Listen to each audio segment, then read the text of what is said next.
What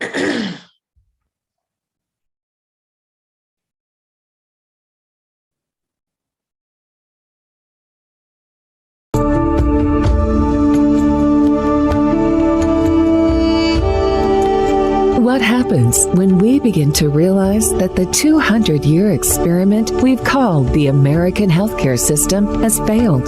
Tune in to Awakened Wellness with Mylaine Riobe, MD, and join the conversation about how to heal our broken system to reverse our current health crisis. The entire world is looking for answers, and the truth is hidden in plain sight. Learn how spirituality, ancient traditions, and cutting-edge science are merging to create a new paradigm of wellness every Wednesday at 12 a.m. and 12 p.m. Eastern Time, with live video shows every first and third Wednesday at 12 p.m. Eastern Time, when you can call in and ask the questions that matter most to you.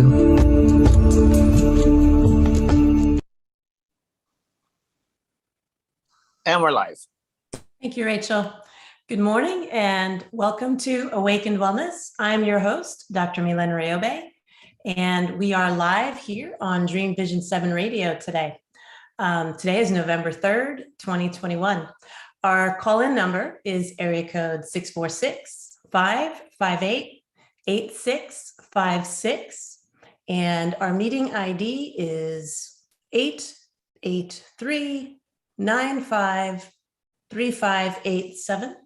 And to raise your hand, please hit *9. We've had great comments and questions, so hopefully we'll get some more today. Our topic today is post-COVID world. What can we expect? So the last 18 months, we've been, in COVID world. We're starting to see a bit of a light at the end of the tunnel. And so now the question is, well, what's next? What happens now? And so we're going to try and address that today, what it might look like, and why we might think that way. Of course, it's all speculative because we're trying to predict the future. But, there are lessons from the past we can learn. There are things that ancient traditions have taught us. There are trends that we have seen that we can talk about. So, sadly, when we compare this pandemic of 2019 to now 2021 to the pandemic of 1918, we experienced more deaths this time than last time. 100 years ago, we had none of this technology. We had none of this medicine. We had no vaccines. We had no antivirals. And yet we experienced fewer deaths during a pandemic than we've experienced this time, despite the arsenal of technology, medications, vaccines, et cetera. So we really have to ask ourselves, what's going on, right? What's happening? Why is it that 100 years later, we just went around in a big circle and we actually fared worse this time than we did when we had no technology? And again, the simple answer is we barked up the wrong tree, right? We didn't look at the real cause of why pandemics occur. We just made assumptions. Unfortunately, most of those assumptions were based in profit margins and manipulation. And so here we are 100 years later, back in the same boat. So the question is, what should we do now that we didn't do 100 years ago? To make 100 years from now different. And if we listen to the World Health Organization in 2000, I believe it was 18, they published a paper about pandemics, predicting that pandemics were going to become more frequent. And then lo and behold, a little bit over a year later, we were in the worst pandemic, that we had seen in about 200 years.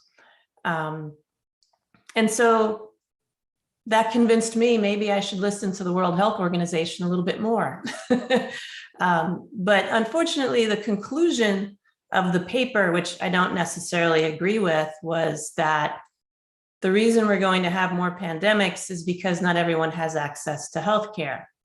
I would argue that even if everyone had access to healthcare, our system is broken. And so having access to a broken system and an ineffective system is not a solution.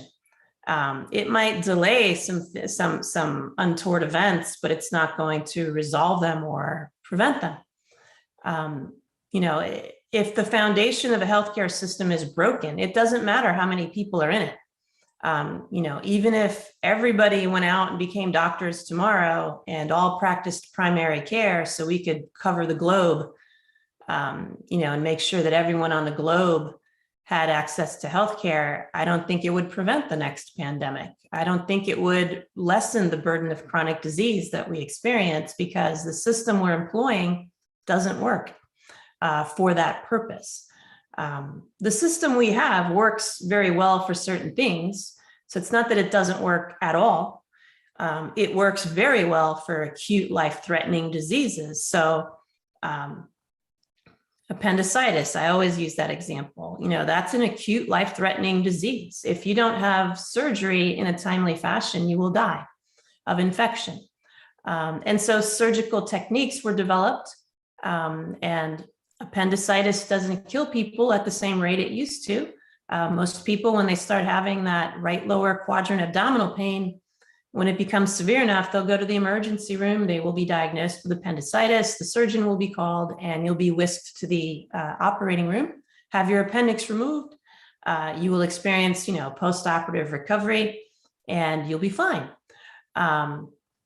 Heart attacks, that's another thing that our brand of medicine is excellent for. It's an acute life-threatening situation. You just had a heart attack. A piece of your heart just died.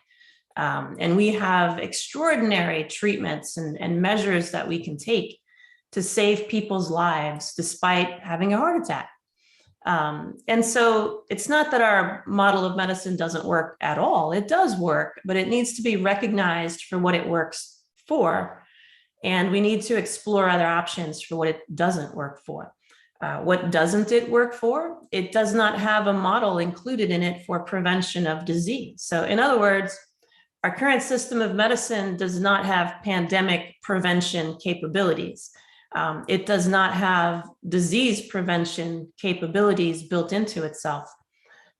If you actually look up the definition of internal medicine is what we use as primary care. So it is what we deem to be our quote unquote preventive care. If you look it up, you can just Google the definition. You will see that by definition, it is the diagnosis and treatment of diseases in adults. Nowhere in the definition will you see prevention of diseases. And so that's why it doesn't work to prevent disease. And that's why it will not work to prevent the next pandemic. So, when we didn't learn 100 years ago, the lesson that we're being faced with today, what is it that we should do different? What does a post-COVID world that is successful look like? A post-COVID world that is unsuccessful looks like we just go around the same circle again, and we leave our children and grandchildren to deal with another, global event. Or, as we talked about a few podcasts ago, the pollution, that we're spewing in the atmosphere. So it's either the post-COVID world looks like that, where we allow the pollution to continue unabated.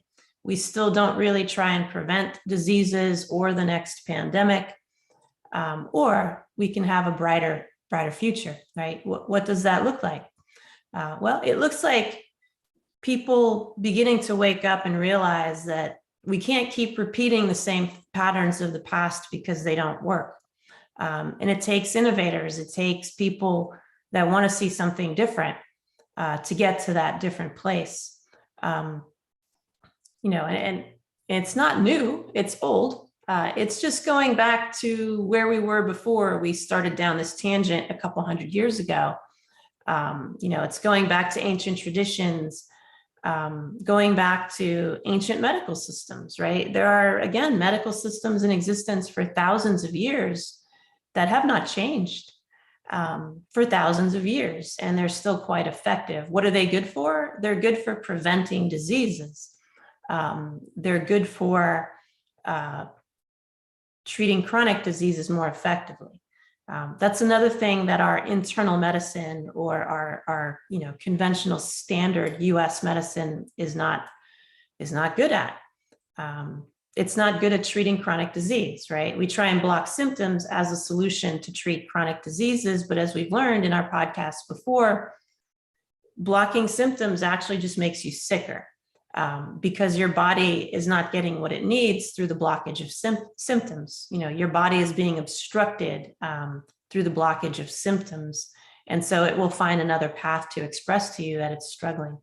And that's why there are medication side effects. That's why most people don't develop just one disease. They start, developing other diseases because the body did not get what it needed through the blocking of symptoms with prescription drugs.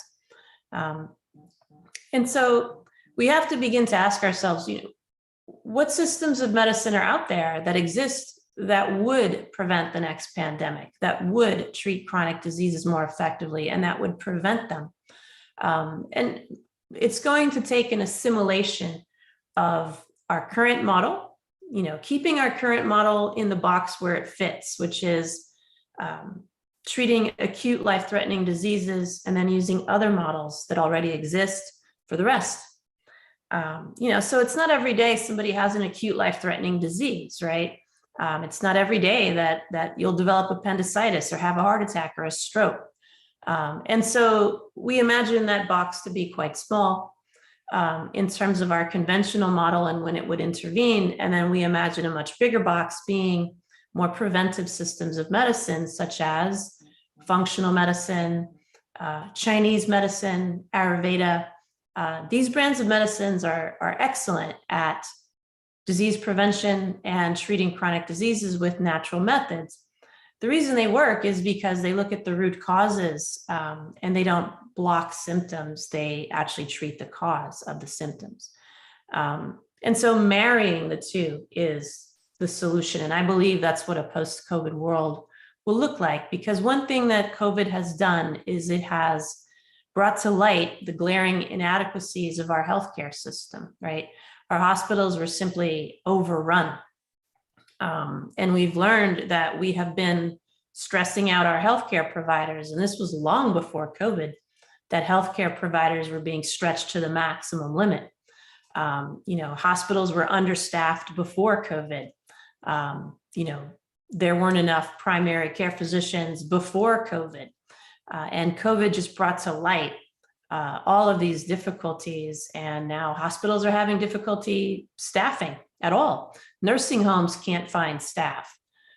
People are really beginning to rethink, their work-life balance.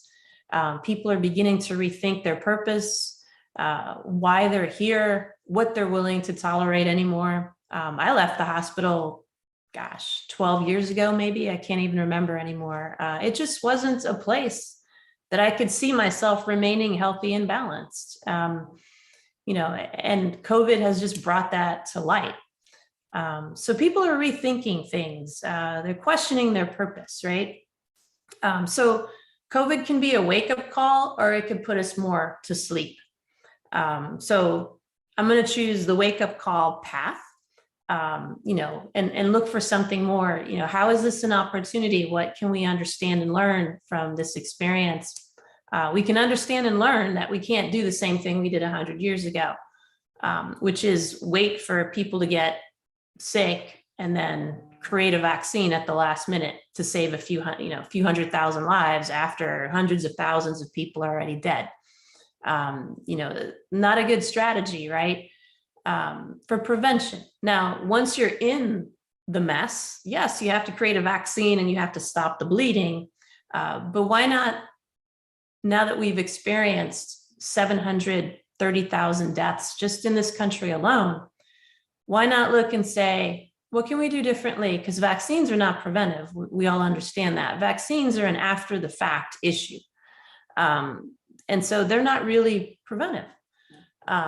In fact, the vaccines we currently have don't prevent infection very effectively. They prevent death from infection. So the concern there is people will still get COVID. They will still experience the infection of COVID. It will not kill them, thankfully, But they will experience being infected with COVID, and they will experience the long-term complications of having been infected with COVID, which we won't begin to really see until the next few years. I think we have some questions coming in.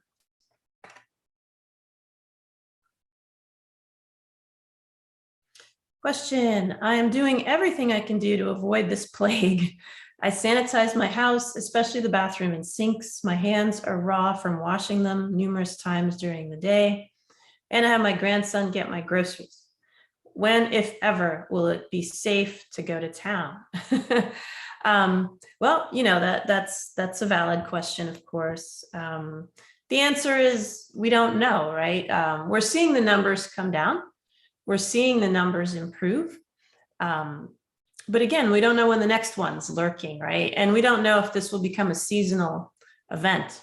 And again, you know, I don't know the answer to your question, to be honest, but I do know that we need to boost immunity as a preventive strategy moving forward. You know, we know that the immune system malfunctions for several different reasons. One, the toxins in our environment wreak havoc with our immune system. Two, stress. Stress wreaks havoc with the immune system. So there needs to be a balance of not being fearful of, you know, plagues and pandemics and such, but being prudent, right? And so there's a difference between being panicked and fearful and being prudent.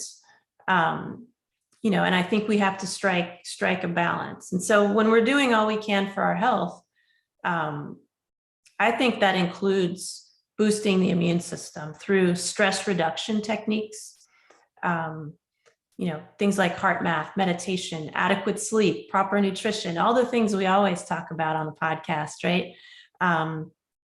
These are all things that really need to be brought to light in terms of their level of importance. You know, people tend to blow off their sleep. They tend to, you know, fill their day with things that we're starting to question now. In particular, women.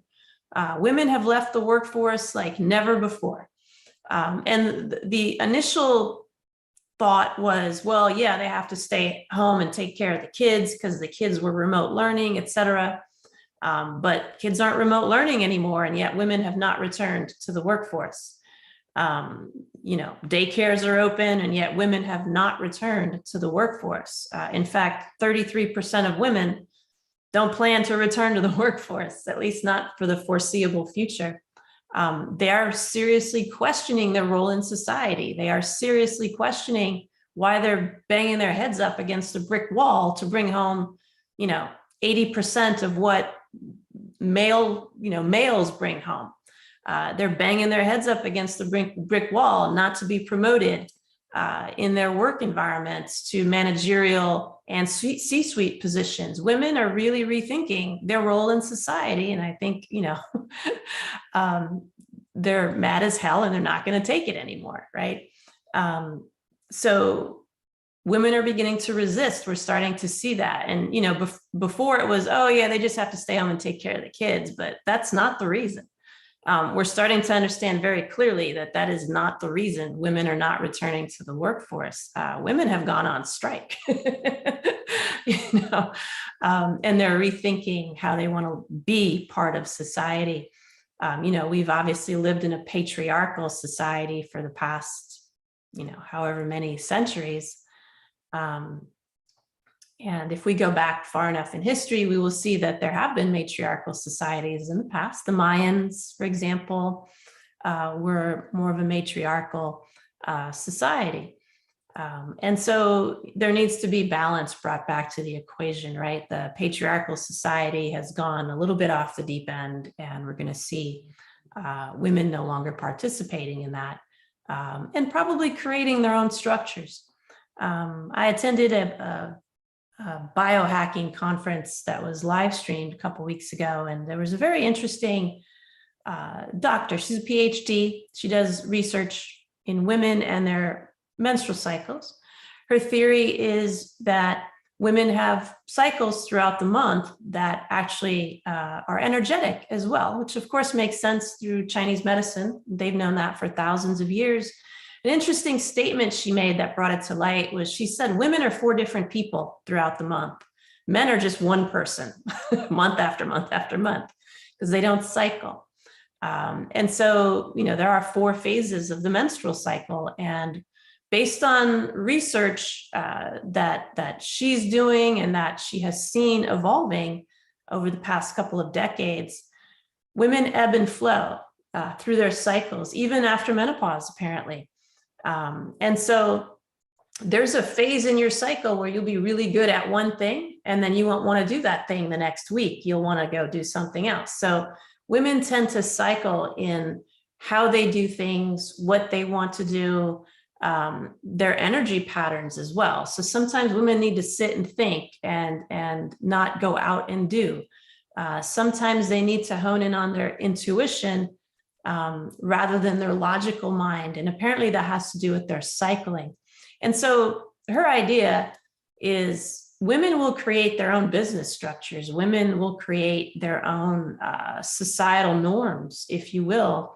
And COVID has pushed that to an incredible place.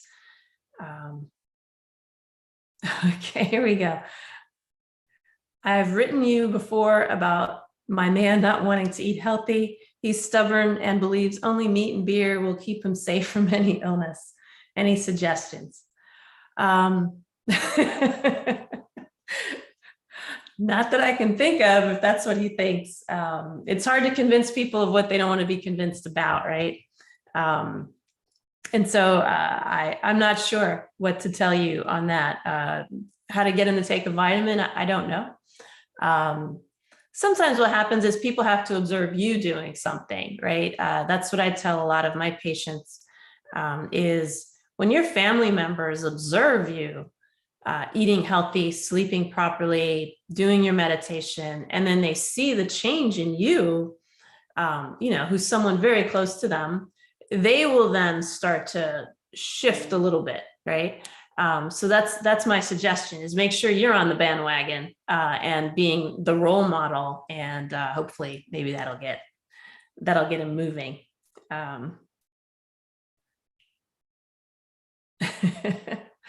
Let me see, I think I missed one. Oh, here's one. I believe I'm not ever getting this disease as I take supplements and exercise regularly. Is there something else I can do just to be extra sure? Well, I don't know that you can ever be extra sure. The biggest thing is stress. The biggest thing is learning how to handle stress. This last century alone has been a doozy, right? I wrote them down earlier: 2 world wars, right? 2 global pandemics, banking collapses, Great Depression, Great Recession, on and on. And so, the past 100 years, if not, if that hasn't induced stress, I don't know whatever will, but it's really a matter of being able to take the ebbs and the flows. And I believe a post-COVID world is going to look more like a sense of personal responsibility, right? The people that have promised to lead us, the people that have promised to keep our best interests at heart, the people who have had fiduciary responsibility for us, such as our bankers and et cetera, elected officials, we're seeing very clearly now that those promises were not fulfilled. And there's no plan for them to be fulfilled in the near future.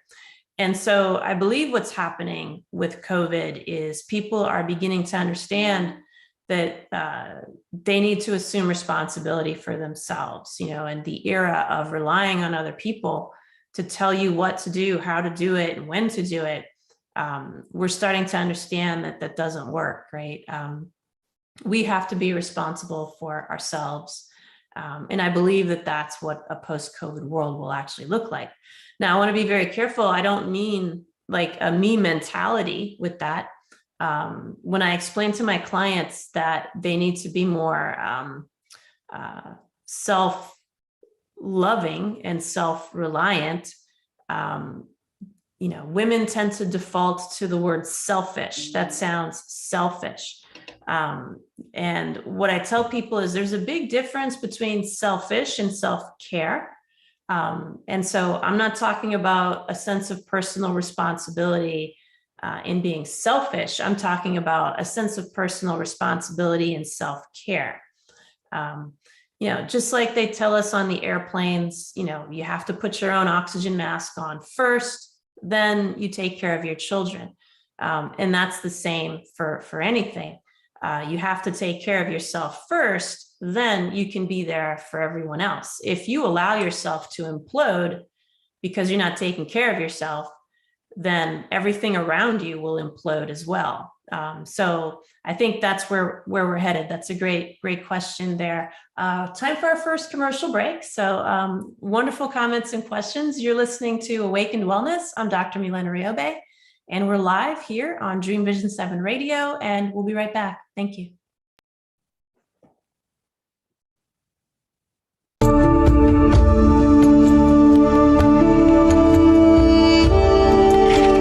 What happens when we begin to realize that the 200-year experiment we've called the American healthcare system has failed? Learn how spirituality, ancient traditions, and cutting-edge science are merging to create a new paradigm of wellness on Awakened Wellness with Mylaine Riobe, MD. Tune in every Wednesday at 12 a.m. and 12 p.m. Eastern Time with live video shows every first and third Wednesday at 12 p.m. Eastern, when you can call in and ask Dr. Mylaine the questions that matter most to you.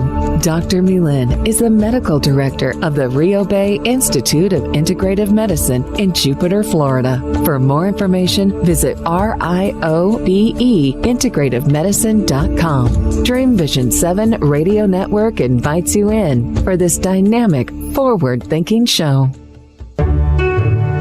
Join Dr. Bernie Siegel on Mind Health Matters every Thursday and Friday, 12 a.m. and 12 p.m. Eastern Time on syndicated Dream Vision 7 Radio Network. Bernie will draw from his inspirational personal journey, offering us special nuggets of his sacred wisdom weaved through his delightful stories. Listen in as Bernie reminds us to be fully engaged in life. Ever wonder what it's like to have your own radio show? Well, wonder no longer, because you can dip into the radio airwaves by being host for the day on syndicated Dream Vision 7 Radio Network. It's a fabulous way to get your radio feet wet. It's an opportunity to market your business, modality, or book. Have a guest, mention a sponsor, and take callers. Or you may want to facilitate a lesson by going solo. It's up to you. Listeners can be online, mobile, in cars with Bluetooth, or listen through Amazon's Echo by asking, Alexa, play Dream Vision 7 Radio Network. For more details, go to dreamvision7radio.com and click on Host for the Day. Looking for a fun and relaxing getaway? Omega Rest and Rejuvenation Retreats are a great way to unwind and renew your spirit. Sit and read in the garden, explore the woodland trails, or try a daily yoga or meditation class. You can stretch your body, quiet your mind, and do as much or as little as you choose. Located in Rhinebeck, New York, just 90 miles north of New York City, Omega's natural environment and quiet pace allow for extraordinary experiences to unfold. Learn more at eomega.org.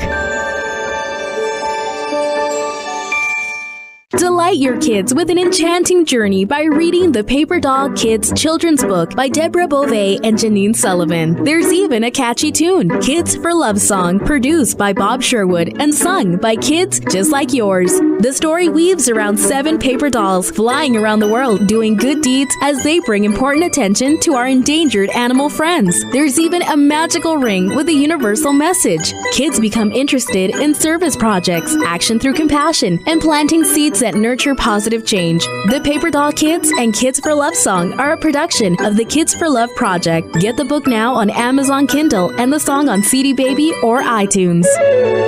This is Dream Vision 7 Radio Network, uniting mankind with universal love. Our shows are created from the heart, bringing each listener to a place of divine enlightenment. Breathe, relax, and enjoy. Let life flow. And we're back. Thank you, Rachel. We're back here on Dream Vision 7 Radio. I'm your host, Dr. Mylaine Riobe, and you're listening to Awakened Wellness. Today, our show is on the post-COVID world. What will it look like? So we had another question come in. I had COVID and it was hell. What can I do to get my strength back? And I can't sleep as well as I did before COVID. Suggestions. First of all, I'm sorry to hear that you are ill. And it is hell from what people have described. To get your strength back, the first thing you have to do is to make sure the COVID is cleared out of the system. We tend to, again, let things run their course here. And the problem is they never actually really do run their course. They just sit dormant, and your body kind of scrambles to get to what in Chinese medicine they call a pathological balance. In other words, two wrongs to make a right. So if your body can't get rid of COVID, it kind of shoves it in a corner somewhere so it doesn't have to deal with it as much eventually. But it's still there in the corner, right? And it's still causing damage that your body can't resolve. So the first thing is make sure it's cleared. And swabbing is not going to tell you if it's cleared. We don't really have a great test yet for that. We're going to have to develop viral load counts. And again, we've talked briefly about this in the past. Here in the United States, we do blood viral loads. Viruses don't live in your bloodstream. They get carried around in your bloodstream, but they end up in your cells. So we do need to do what are called cellular viral loads.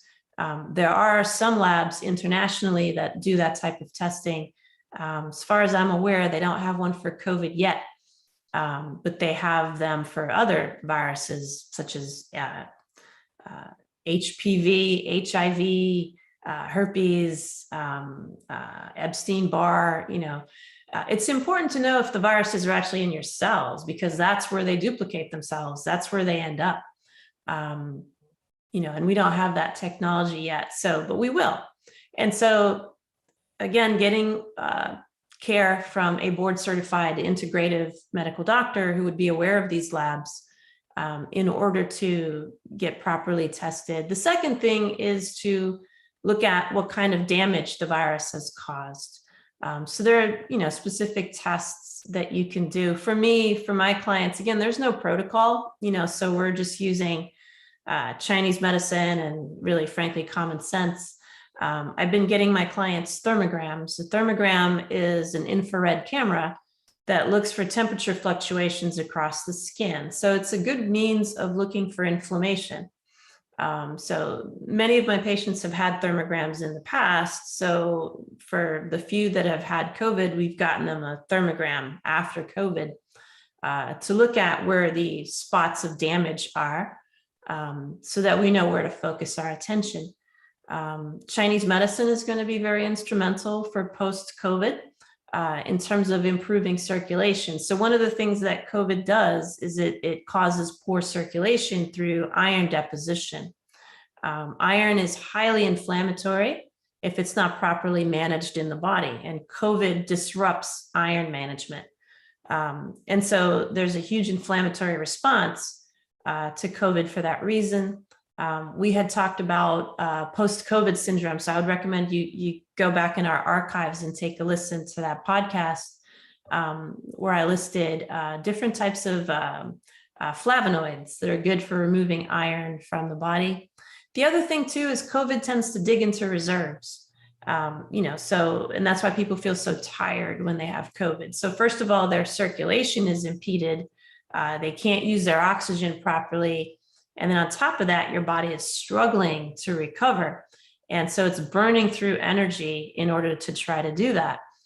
So most people are left depleted after COVID as well. So finding out what nutrient deficiencies you have again, with a board certified integrative medical doctor who can do that type of testing, then you'll know what supplements specifically to take based on your test scores to get your nutrient levels back to normal. So I hope that helps with your question. Let's see, I think there was, is that all of them? Oh, there's just another comment here. Life is a cycle and I'm tired of this COVID. Yeah, well, we're all tired of this COVID. But the problem is, you know, we're calling it COVID now, but there have been COVIDs all along, right? The heart disease is a huge killer in the United States. Cancer, huge killer. And yet it's a COVID to, you know, scare everybody. There are more people that die of heart attacks than have died of COVID. And people die of heart attacks every year. I think the number was 680,000, if I'm not mistaken. And that's annual, right? And yet there's no outrage in our country about that. There's no outrage over our cancer deaths, which is right behind heart attacks. And the one that really gets me is there's no outrage over the 9 million people that die around the globe every year of starvation. And you know, that's a concern, right? 9 million people just fall off the planet. 400,000 die of malaria every single year. You know, and so I think COVID needs to really be a wake-up call. We're calling it COVID, but we could just as easily have called it heart disease or cancer or malaria or starvation. It's all the same. It's people dying needlessly for things that could be prevented, right? And people don't believe cancer can be prevented because we don't talk about it. People don't believe heart attacks can be prevented and heart disease because we don't talk about it. Because the field of medicine where it would be talked about is not widely practiced. You know, and starvation, that one blew my mind. 9 million people a year dying of starvation. And then when you watch documentaries about the Federal Reserve just being able to print money, it's like, well, how come they can print money to save the economy, but they can't print money to feed starving people around the globe? You know, it just really brings to question how we've been living, right? When a society endeavors to create an unsustainable culture that is based in greed and manipulation, it's going to fail, right? It's not sustainable. It's not sustainable that we spew 80,000 chemicals into our atmosphere. It's not sustainable that we don't prevent disease, right? So we have an atmosphere that promotes disease because there are 80,000 chemicals in it that don't agree with the human body because they're artificial. So we have fertile ground for disease, and then we don't have anything in place to try and prevent that disease. So inevitably, what's going to happen is you're going to get more and more diseases. Right? If we were playing on a level playing field, we could say, well, you know, if I eat right and I sleep and I exercise, I should be fine. But we can't say that anymore because we have disease promoting chemicals in our environment. So if we do nothing and we just kind of go along with the status quo, we will inevitably get sick. And that's why our model doesn't work. And so, you know, again, where do we go here? What do we do? You know, is our society unsustainable? Well, you know, we are currently, the national debt is 127% of our gross domestic product. You know, that's not sustainable, right? To owe 27% more money than you are worth is not sustainable. You know, our national debt's $28.8 trillion and our gross domestic product is $23 trillion. If we were a business, we would have had to have shut our doors long ago. And so again, we've created an unsustainable society. And that's kind of why it's fallen apart, right? We see our education systems falling apart, right? Again, COVID brought to light the inadequacies of our education system. COVID brought to light the inadequacies of our healthcare system. COVID brought to light the inadequacies in our workspaces. It's brought to light a lot of things, right? And we're starting to see those things somewhat implode all around the globe. And so we have to really rethink what kind of society and culture do we want to build, and look at what is sustainable, right? What is sustainable? What is sustainable is to let nature do what nature does. Nature has been here for 15 billion years in the form of a universe, 4 billion years in the form of our planet, and it's been able to spring life all around itself without us, right? And so the solution is to let nature do what nature does, by being in balance with nature. It means finding ways to negate the toxins that we have put into the atmosphere as we create better structures that are more natural. It means going green. It means consumer demand to not use artificial products. It means when my detergent runs out, I go buy a greener brand. I buy greener foods. I buy more organic foods. Maybe I drive a cleaner car. Maybe I don't use pesticides. Maybe I use more natural things. And as each person individually makes that decision, as they take on more, personal responsibility, we will see a shift, right? And it doesn't take a lot of people to create a huge movement and a huge momentum towards that shift. Malcolm Gladwell, showed us the science and the math behind what he called the tipping point. You don't need a lot of people to induce massive global change for the better or for the worse. And so, who are we as human beings is the question we have to ask. I think I saw something come in here.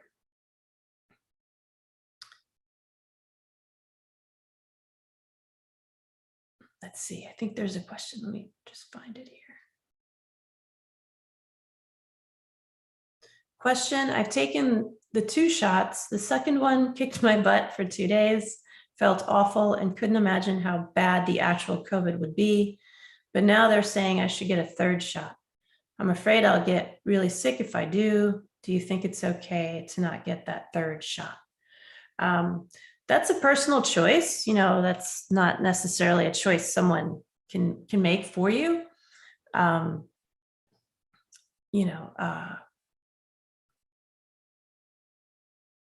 I would do personally is not what I would recommend to my clients on the whole.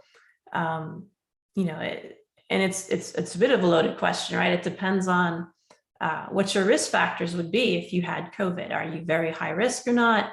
Do you have underlying medical conditions or not? The CDC is recommending that 3rd shot. Again, when you look at public health, the goal is to not have another pandemic, right? To not have more spikes come in.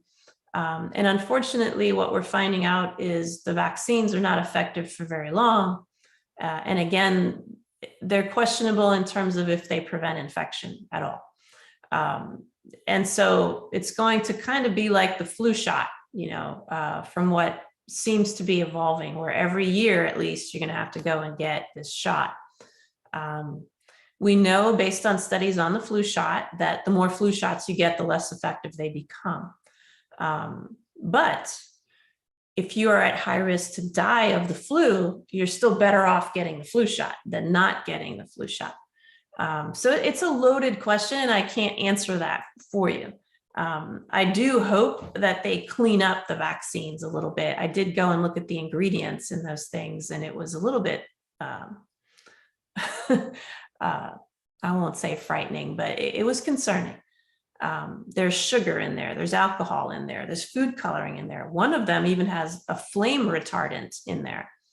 And it's a flame retardant that the Environmental Protection Agency confirmed kills algae and fish. And yet it's in a human vaccine. So we have to really start to demand cleaner products, right? There's like 7 or 8 ingredients in each of the vaccines. We have to question why so many ingredients, and why is sugar in a vaccine? Why is food coloring in a vaccine? But we still have to consider, do I need the vaccine, right? And if you're high risk, absolutely you need the vaccine, because yes, COVID is much worse than the vaccine.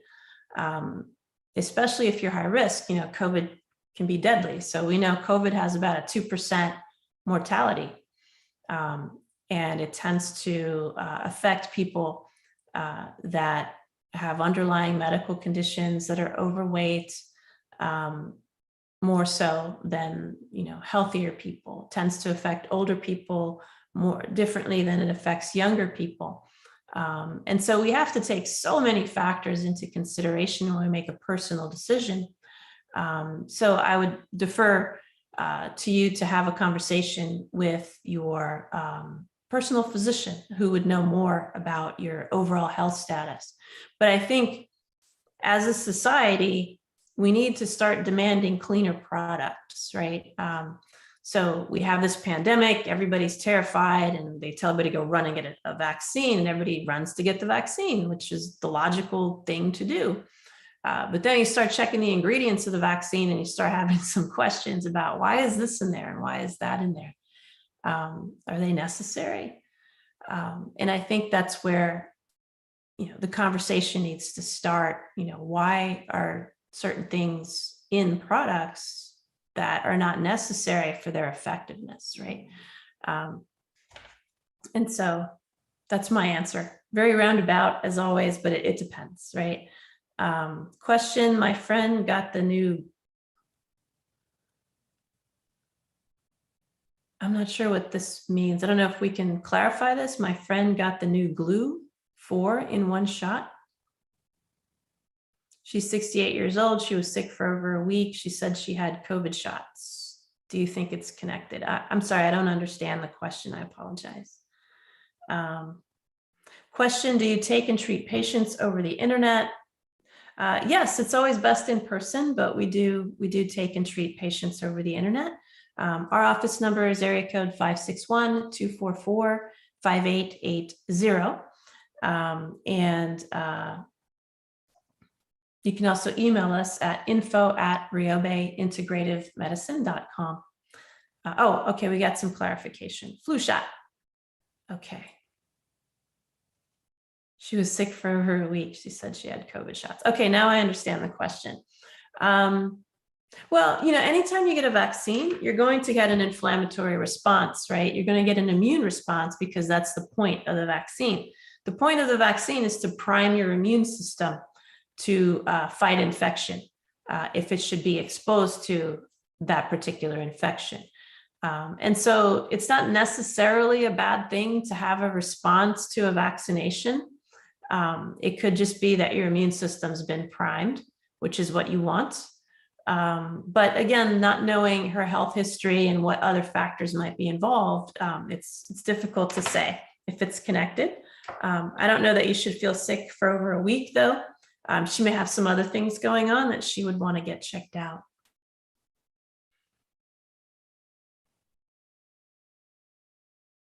Question, you mentioned a book once. How do I get it? Oh, yeah, it's called Faith. It's right above my head over there. And you can get it from our website, actually. It's reductionistic.com. Riobe is spelled R-I-O-B as in boy, E as in Edward, integrativemedicine.com. And you can get your copy there. You can also get your ebook at Barnes & Noble, and the audiobook we're hoping to be out in approximately a month. So thank you for asking that. And it's time for our second commercial break.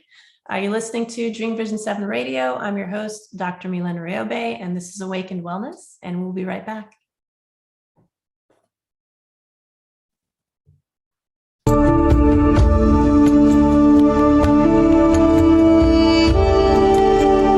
What happens when we begin to realize that the 200-year experiment we've called the American healthcare system has failed? Learn how spirituality, ancient traditions, and cutting-edge science are merging to create a new paradigm of wellness on Awakened Wellness with Mylaine Riobe, MD. Tune in every Wednesday at 12 a.m. and 12 p.m. Eastern Time with live video shows every first and third Wednesday at 12 p.m. Eastern, when you can call in and ask Dr. Mylaine the questions that matter most to you.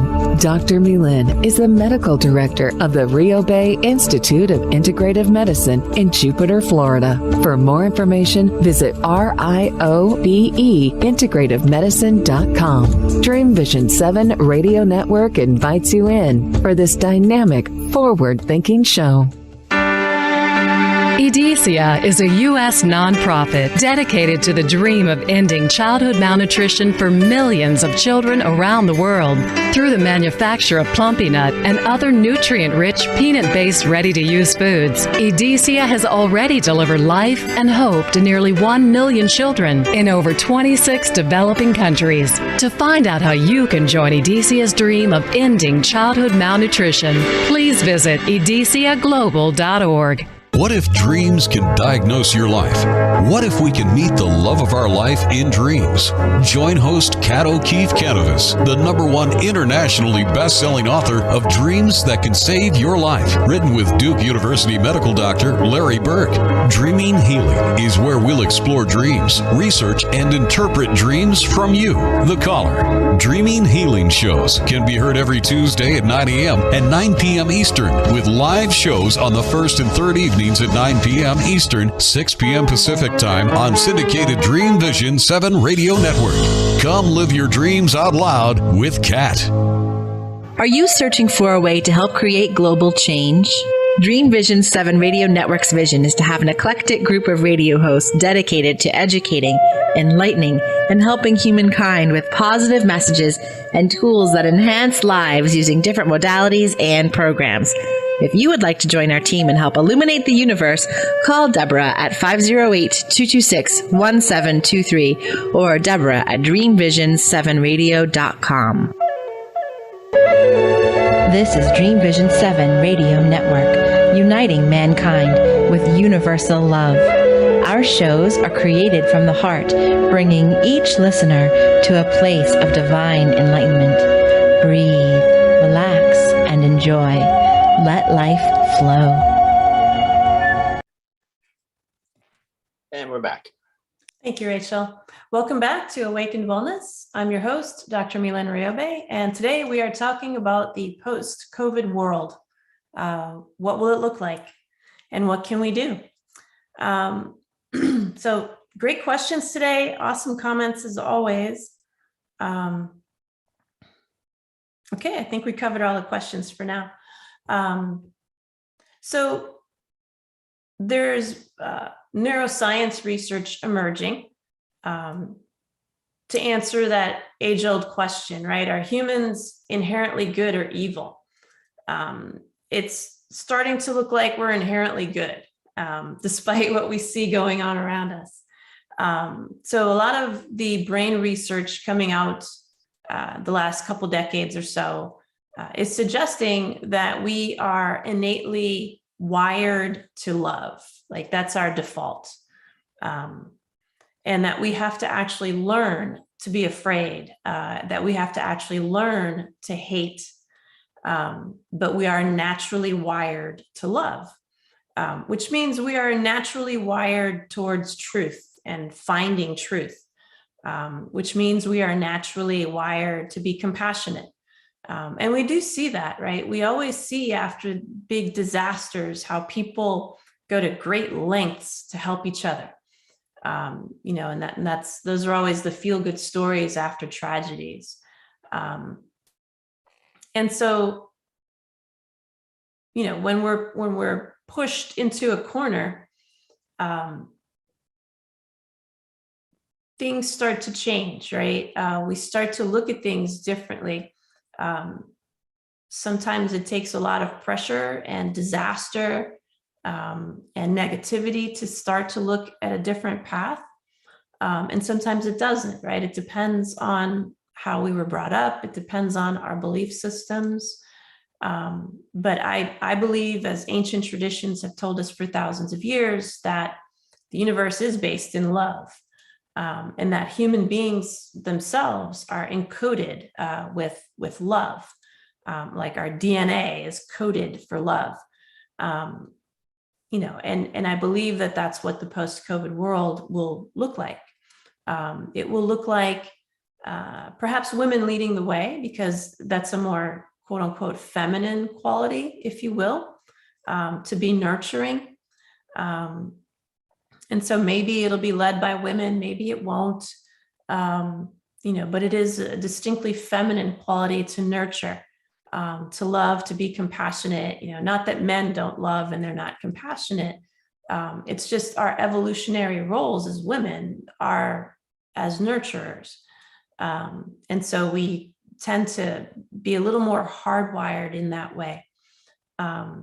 And then if we are fearful, or if we do hate things and people, it's usually because we learned it from somewhere, whether it be through authoritative figures, whether it be through television, or now we could say the internet, violent video games, whatever we want to blame it on. We have to learn to be afraid. And so if we learn something, we kind of have to unlearn it. The only way really to unlearn something is to remember what you actually truly know. I always believed we don't really learn anything. I always believed that we remember things. You can't learn how to walk. You can't learn how to speak. It would be physically impossible to learn how to speak. Knowing exactly how to move your tongue, how to move your lips, how to breathe, all the muscles that are involved to just pronounce one word. And then the thinking that has to be involved. You can't learn that, right? It has to be innately within you, and something triggers its release. I always felt that way since I was a kid. You can't learn how to walk. It's not something you learn. It's something you already know that gets triggered. There's some type of recall, that gets triggered. And then suddenly you have this idea that I want to walk. When we're first born, we see people walking all the time, but we don't try and get up and walk until we reach a certain milestone. And all of a sudden we're trying to get up and walk, right? So something is triggered for us to remember that it's time to get up and walk. And then we start to train our muscles, to actually do the walking.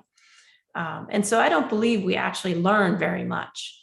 I believe we came in knowing everything, and it just unfolds.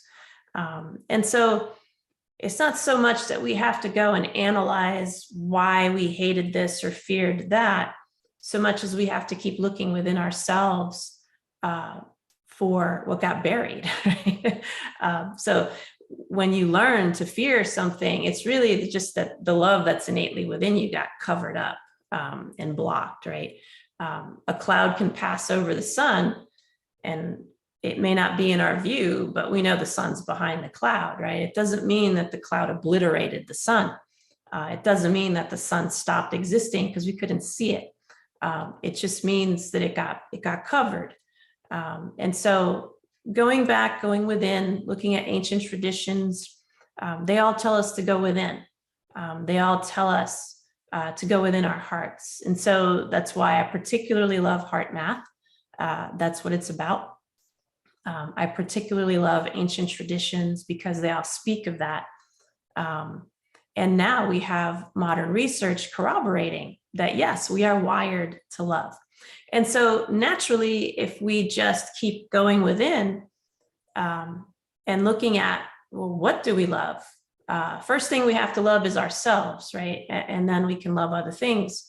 But just going within and looking at, just how amazing each individual is, and how miraculous life actually is. And then using that to really just remember who we actually are on the inside.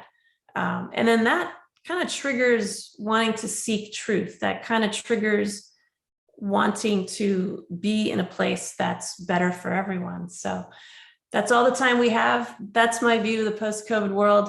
Thanks for listening. We'll be back live in 2 weeks. I'm your host, Dr. Mylaine Riobe, and many blessings. Thank you.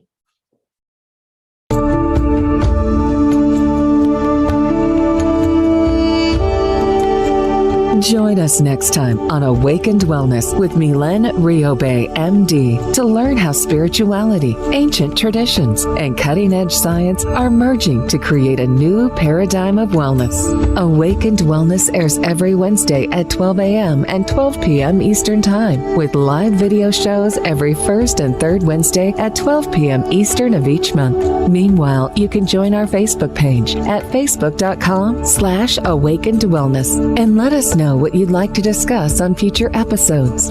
Dr. Mylaine is the medical director of the Riobe Institute of Integrative Medicine in Jupiter, Florida. For more information, visit riobeintegrativemedicine.com. This show is part of the Dream Vision 7 radio network. This is Dream Vision 7 Radio Network, uniting mankind with universal love. Our shows are created from the heart, bringing each listener to a place of divine enlightenment. Breathe, relax, and enjoy. Let life